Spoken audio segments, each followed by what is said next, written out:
Hi, I'm Reena Gupta, handwriting analyst and ग्राफोथेरेपिस्ट। आज की video में हम बहुत सीरियस टॉपिक डिस्कस करने वाले हैं कि क्या सच में आपको लगता है कि आपके बच्चे में कॉन्फिडेंस नहीं है, या फिर आपको लगता है कि आपका बच्चा सारा दिन सिर्फ मोबाइल देखता है, not serious about the career, कोई लॉन्ग टर्म विज़न नहीं है, कोई एम्बिशंस नहीं है, या फिर करियर पाथ को लेके वो सोच ही नहीं पा रहा कि व्हाट शुड ही और शी डू। ओके, तो अगर आपका आंसर यस है तो आपको इस वीडियो में कंप्लीट सॉल्यूशन मिलेगा उसका।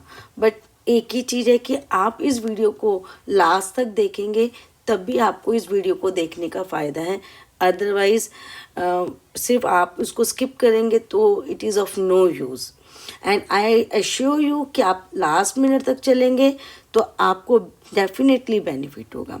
तो आपको क्या देखना है, अगर आपका बच्चा सीरियस नहीं है, कॉन्फिडेंस बहुत कम है, तो आप उसकी हैंडराइटिंग में टी बार यानी कि आपने ये टी लिया तो आप इसको हम जब क्रॉस करते हैं तो this is called cross bar. ठीक है, तो आप इस क्रॉस बार को चेक करिए, इसकी हाइट कितनी है। मीन्स कि वो क्रॉस बार नीचे डाल रहा है या वो बच्चा क्रॉस बार ऊपर डाल रहा है, या फिर वो क्रॉस बार बिल्कुल ही नीचे डाल रहा है। ठीक है, तो आपने क्या चेक करना है, height of the cross bar. Okay, जैसे कि अगर मैं इसमें देखूं तो आप यहाँ पे ध्यान से देखिए कि सपोज मेरा लेटर यहाँ पे इम्पॉर्टेंट में टी है, आस्पेक्ट्स में है, या फिर यहाँ अटेंशन में हमारे लेटर टी है। यहाँ पे क्रॉस बार चेक करिए एडवेंचर में, और थॉट में आप क्रॉस बार चेक करिए। ठीक है, एक्शन के अंदर आप क्रॉस बार चेक करिए। आप किसी भी यहाँ पे लेटर में आप टी के अंदर जब भी आप क्रॉस बार चेक करेंगे तो जनरली वो क्रॉस बार कहाँ है, थोड़ा सा ऊपर है या काफ़ी ऊपर है। Is that clear? तो अगर हमारे टी बार की हाइट किसी भी not only for the children, okay, it may be any person, वो किसी भी एज का है, चाहे वो किसी प्रोफेशन में है या नहीं है, वो डजेंट मैटर। ओके, आपने क्या चेक करनी है, हाइट। अगर वो हाइट जिस तरह से इस राइटिंग में इफ़ हाइट जो है वो अच्छी है तो इट मीन्स कि दैट पर्सन और वो बच्चा जो है वो अच्छे एफर्ट्स देता है अपने गोल्स को अचीव करने के लिए।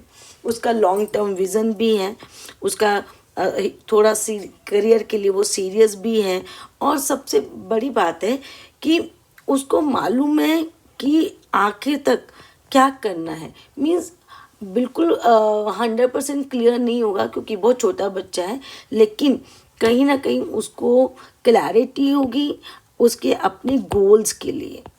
ओके, उसको मालूम होगा कि क्या करना है, कैसे करना है, वो अलग बात है। Is that clear? और उसमें हाई सेल्फ एस्टीम होगा, कॉन्फिडेंस अच्छा होगा। और हाई सेल्फ एस्टीम मीन्स कि वो अपने बारे में, फॉर हिमसेल्फ और हर सेल्फ, वो अपने बारे में क्या सोच रहा होगा, अच्छा सोच रहा होगा। वो अपने लिए अच्छा, ही और she will feel good for himself और हर सेल्फ। ओके, लेकिन अगर किसी एक बच्चे की राइटिंग में टी बार कहाँ है, नीचे है, देखिए स्टडी में, ठीक है ना, टी बार जबकि यहाँ होना चाहिए कम से कम। ठीक है, ये बहुत अच्छी जगह है, लेकिन यहाँ टी बार कितना है, that is at very low. It means कि उसका उतना ही वो कम एफर्ट्स डालेगा अपने गोल्स के लिए, उतना ही कम सीरियस होगा, ना ही उसका लॉन्ग टर्म विज़न होगा, और स्पेशली उसका सेल्फ कॉन्फिडेंस बहुत कम होगा। और उस बच्चे को अगर हम देखें तो वो अपने बारे में सेल्फ एस्टीम, कॉन्फिडेंस तो कम होगा ही, लेकिन अपने बारे में ज़्यादा अच्छा भी नहीं सोचेगा। तो अब आपको ये समझना है कि ये प्रॉब्लम उस बच्चे की नहीं है, या फिर अगर मैं ये कहूँ कि आप 40-50 ईयर्स के हैं और आप में ये प्रॉब्लम है, तो इट मीन्स कि वहाँ पे प्रॉब्लम आपकी नहीं थी, वो कहीं ना कहीं आपके प्रॉब्लम, पेरेंट्स की प्रॉब्लम है। आपके अगर आज की डेट में आपके बच्चे की में प्रॉब्लम है तो वो आप में प्रॉब्लम है। और कहीं ना कहीं जब आप अगर बड़े हैं, कोई आप 30-40-50 की एज में कोई एक पर्सन इस वीडियो को देख रहा है, तो इट मीन्स कि अगर उसको लगता है कि कॉन्फिडेंस अच्छा नहीं है तो कहीं ना कहीं उसके पेरेंट्स में भी प्रॉब्लम रही होगी। उन क्या प्रॉब्लम रही होगी, हम बड़ी ईजली किसी को भी बोल देते हैं दैट यू कांट डू, तुम कर ही नहीं सकते, तुम्हारे में तो दिमाग ही नहीं है, ठीक है। तो मीन्स हम जब एक बहुत नेगेटिव बोलते हैं तो आपने भी कहीं ना कहीं नेगेटिव सुना होगा अपने लिए, और बहुत ज़्यादा नहीं सुना होगा तो कहीं ना कहीं कुछ नेगेटिव तो ऐसा होगा जो आपके मन में चला गया होगा, जिसने आपको कभी भी ऊपर नहीं उठने दिया होगा। तो आज भी अगर हम देखें तो ये पेरेंट्स की ही प्रॉब्लम है। तो सबसे इम्पॉर्टेंट है कि आपको एज अ पेरेंट आपको ध्यान रखना है कि आपको अपने बच्चे को मोटिवेट करना है, गलत है तो उसको प्यार से सुधारना है, ठीक है। और देखिए सबसे बड़ी इम्पॉर्टेंट बात क्या होती है कि हमें लगता है कि 9th-10th में बच्चा आ गया उसके बाद वो डिसाइड करे कि उसने क्या बनना है।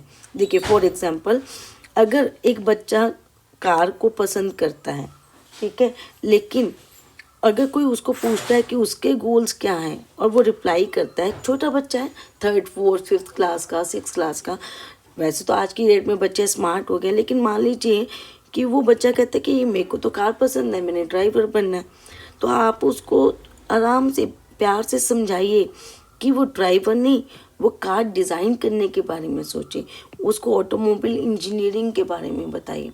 एक बच्चे को आर्ग्यूमेंट्स बहुत करना पसंद है, ठीक है, या एक बच्चे को, वो बच्चा कहता है मैंने मैकेनिक बनना है, तो भाई वाई मैकेनिक, आप उसको बोलिए ना इंजीनियर बने। आपको अगर एक बहुत फेमस साइकेट्रिक हुए हैं, उन्होंने हमेशा एक बात बोली है कि आप मुझे बच्चा दीजिए, आप जो बनाना चाहते हैं ना मैं बना दूंगा, ओके। तो आप अगर आपको लगता है आपने जो बच्चे को बनाना है, आप उसको बुलाइए ना उसको। कभी कभी आपका बच्चा सिर्फ अभी 3rd 4th ग्रेड में ही है, उससे ज़्यादा है ही नहीं, लेकिन आपको लगता है कि भी मुझे तो उसको जज बनाना है, तो समटाइम्स कॉल हिम जज साहब, ऐसे करते हैं, है ना। आप चाहते हो आप वो बच्चा फाइटर पायलट बने, तो call him like fighter pilot. आपको लगता है आपकी गुड़िया एक डॉक्टर बने, तो लाइए उसके लिए किट्स, लाइए उसको, बोलिए उसको, हाँ जी, उसका नाम लेके doctor so and so, like this.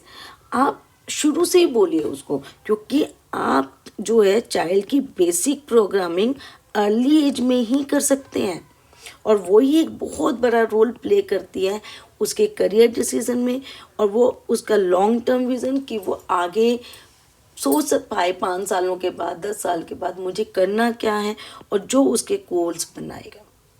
Is that clear? तो प्लीज़, ये पेरेंट्स की प्रॉब्लम है। अगर कोई बच्चे को आप कहते हो कि वो डिसाइड नहीं कर पा रहा व्हाट ही और शी हैज़ टू डू, या फिर आप काफ़ी अच्छी एज में आ गए हैं और आपको अभी भी लगता है, तो फिर आपके लिए आपके या आपके बच्चे के लिए इसका सॉल्यूशन क्या है? पहला सॉल्यूशन ये है, एज ए पेरेंट आपको ध्यान रखना है what should you have to do, okay. Second, आप क्या करिए कि अपनी उस बच्चे के जब भी आप राइटिंग देखें तो टी बार मान लीजिए सपोज नीचे है, तो आप उसको थोड़ा सा बिट थोड़ा सा उसको ऊपर कर दीजिए, ठीक है, थोड़ा सा, ज़्यादा नहीं करना। It should be raise slowly and gradually. और आप उसको बोलिए, उसको पूछिए कि क्या जब आपने उसका टी बार हाई करवाया तो क्या उसमें फ्रस्ट्रेशन तो नहीं आई, क्या उसमें कोई इरिटेशन तो नहीं हो रही, क्या वो जो उसको भी मिल रहा है वो कोप अप कर पा रहा है, ठीक है। तो अगर आपको लगता है कि वो बच्चे में कोई बिहेवियर नेगेटिव चेंजेस नहीं आ रहे, तो फिर अगली बार थोड़ा सा और ऊपर, नेक्स्ट टाइम थोड़ा और ऊपर, and this is a very good, ये सबसे बढ़िया है। तो स्लोली ग्रेजुअली आप उसकी टी बार की हाइट को बढ़ाइए, लेकिन एक अब्रप्टली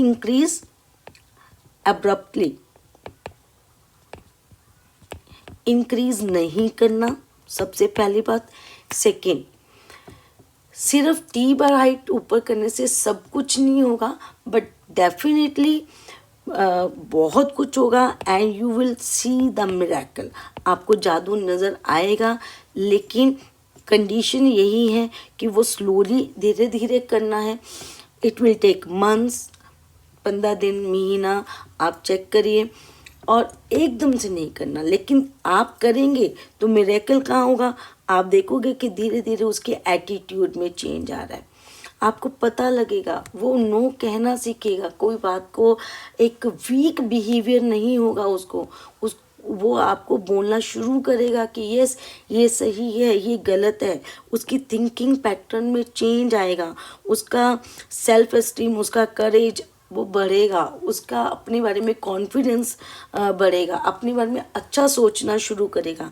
और डेफिनेटली ये सारी चीज़ें जब ग्रेजुअली एकदम से आप कुछ नहीं कर सकते, बिकॉज बहुत सालों की चीज़ें हैं.